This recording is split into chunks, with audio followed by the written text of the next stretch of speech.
கர்த்தருடைய ஜனமே, காட்ஸ் ஆரோ சேனலுக்கு உங்களை அன்புடன் வரவேற்கிறோம்.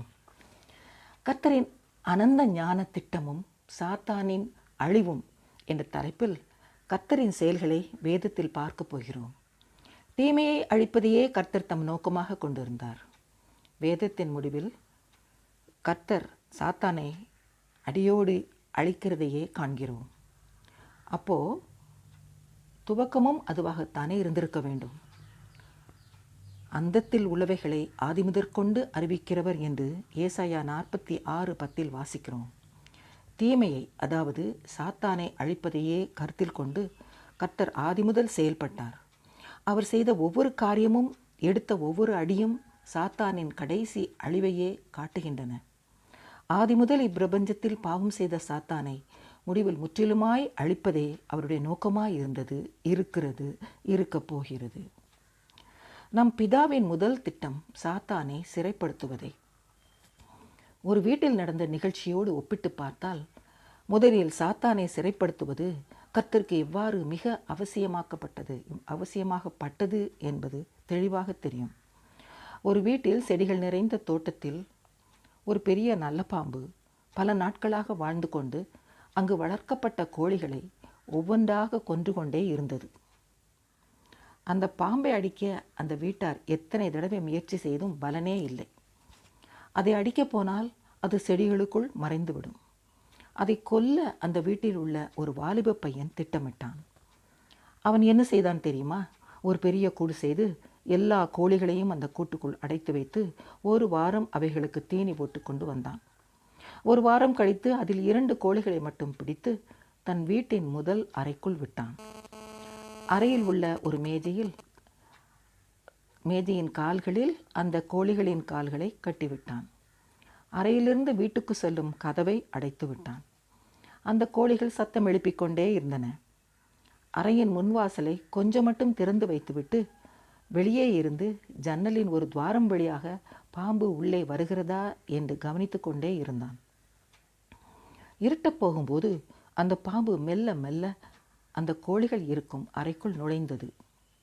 பாம்பு உள்ளே சென்றதும் வெளியே இருந்து கதவை அடைத்துவிட்டு ஜன்னல் துவாரம் வழியாகவே துப்பாக்கியால் ஷூட் பண்ணி அந்த பாம்பை கொன்று விட்டான். அந்த பையன் பாம்பை ஒரு அறைக்குள் சிறைப்படுத்திய பிறகுதான் அவனால் அந்த பாம்பை கொல்ல முடிந்தது என்று பார்க்கிறோம். நம் கர்த்தருக்கும் இந்த பிரபஞ்சத்தில் வாலையாட்டி கொண்டிருந்த சாத்தானை அழிக்க அவனை பூமியில் உள்ள ஏதேன் தோட்டத்துக்குள் நுழையச் செய்ய வேண்டியதாக இருந்தது. சாத்தானுக்கு ஏதேன் தோட்டத்துக்குள் நுழைய விருப்பத்தை உண்டாக்கித்தான் அவனை சிறைப்படுத்தி காரியங்களை துவக்க வேண்டியதாய் இருந்தது.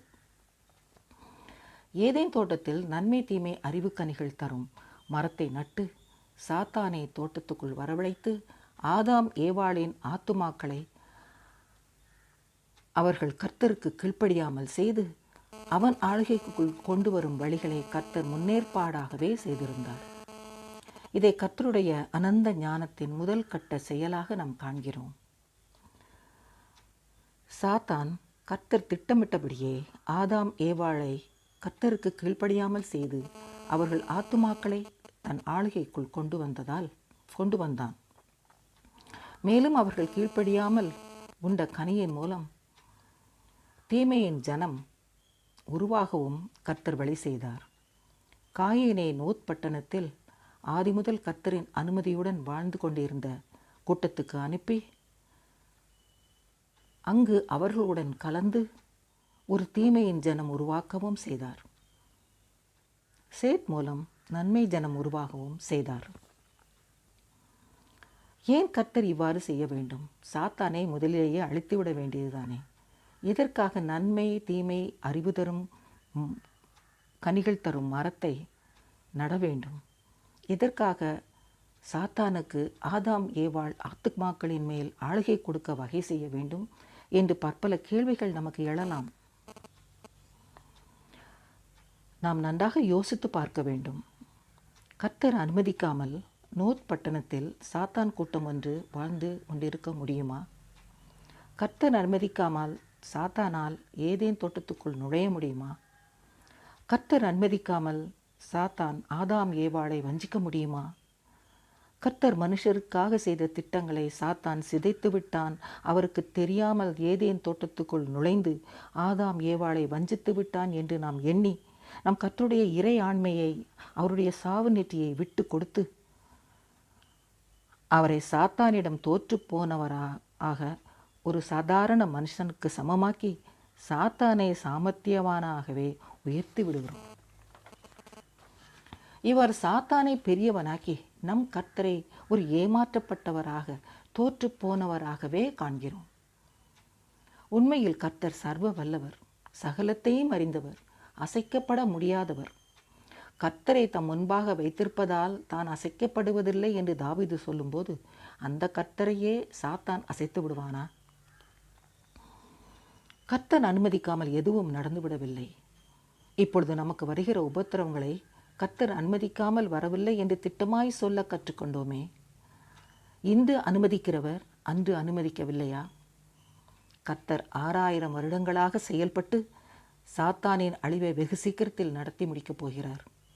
வேதத்தை கர்த்தருடைய கண்ணோக்கத்திலிருந்து வாசித்து பார்த்தால் கர்த்தர் சாத்தானை அழிப்பதையே தன் நோக்கமாக கொண்டு திட்டமிட்டு காய் நகர்த்தி காரியத்தை முடிப்பதை தெளிவாக காண்கிறோம். சாத்தானை கர்த்தர் சிருஷ்டிக்கவில்லை. அவன் கர்த்தரைப் போலவே ஆதி முதல் இருக்கிறான் என்றெல்லாம் முந்தைய வீடியோக்களில் பார்த்தோம். கர்த்தர் ஆவியாய் இருப்பது போலவே இவனும் ஆவியாகவே இருக்கிறான். சாவாமை உள்ளவனாகவும் இருக்கிறான். அவன் சாவாமை தன்மையை அவனிடமிருந்து எடுத்துவிடவே மனித ஆத்மாவுடன் அவனை இணைத்து ஒரு தீய ஜனத்தை உருவாக்கி தீமையோடு சேர்த்து அழிக்கவே திட்டமிட்டு அவனை ஏதேன் தோட்டத்துக்குள் அனுமதித்து ஆதாம் ஏவாளின் ஆத்துமாக்களின் மேல் ஆழ்கை எடுக்க வைத்தார். காயின் பொல்லாங்கினால் உண்டானவன் என்று 1 யோவான் 3:12 சொல்லப்பட்டிருக்கிறது. இயேசு கிறிஸ்து களைகள் பற்றிய ஊமையில் களைகள் பொல்லாங்கனின் புத்திரர் என்கிறார். இவ்வாறு கர்த்தர் ஒரு தீய ஜனத்தை உருவாக்கி அவர்கள் மூலம் சாத்தானின் அக்கிரமத்தை வெளிப்பட பண்ணி அந்த அக்கிரமத்தோடு அவனை அழிக்கப் போகிறார். எமோரியரின் அக்கிரமம் நிறைவான பிறகுதான் எமோரியரை கர்த்தர் அழித்தார் என்று வேதத்தில் வாசிக்கிறோம். பார்வோனின் இருதயத்தை கடினத்தின் மேல் கடினப்படுத்திதான் அவனையும் அவன் கூட்டத்தையும் கர்த்தர் அழித்தார். இவ்வாறுதான் இந்த கடைசி காலத்தில் சாத்தானிலும் அவன் கூட்டத்திலும் அக்கிரமம் நிறைவாகி கொண்டிருக்கிறது. தீய சாத்தான் ஆவிகள் எல்லாமே தீய மனுஷராகத்தான் அழியப் போகின்றன. அந்தி கிறிஸ்துவின் ஆவி என்று சொல்லப்பட்டது முடிவில் அந்தி கிறிஸ்து என்று மனிதனாகத்தான் அழியப் போகிறான் என்று யோவானுக்கு வெளிப்படுத்தின விசேஷம் சொல்லுகிறது. கள்ள தீர்க்க தரிசனத்தின் ஆவி மனுஷ கள்ள தீர்க்கதரிசியாகவே அழிவை காணப்போகிறான். சாத்தானும் மனுஷனைப் போலவே மடியப் போகிறான். ஆகவே எதுவும் கர்த்தர் அறியாமல் நடக்கவில்லை. எல்லாமே அவருடைய திட்டப்படியே அவருடைய அனந்த ஞானத்தின் விளைவாகவே நடந்து கொண்டிருக்கின்றன. நாம் சாத்தான் சதி செய்து கர்த்தரின் மனுஷருக்கான திவ்ய திட்டத்தை தகர்த்து விட்டான் என்று எண்ணக்கூடாது. யோபு 42:2 அவர் செய்ய நினைத்தது தடைபடாது என்று பார்க்கிறோம். கர்த்தர் போட்ட திட்டங்களை சாத்தான் மாற்றிவிட்டான் என்று நாம் தவறாக புரிந்து கொள்ளாமல் கர்த்தருடைய இறையாண்மைக்கு களங்கம் ஏற்படுத்துகிறோம். பின்னர் முழு மனதோடு அவரை எப்படி துதிக்க முடியும்? முழு ஆத்மாவோடு எப்படி அவரை ஆராதிக்க முடியும்? நாம் கர்த்தரை எந்த உயர்ந்த நிலையில் பார்க்கிறோமோ அதன் அடிப்படையில் தான் நம் விசுவாசமும் நம்பிக்கையுமே நம் வாழ்க்கையுமே அமையும்.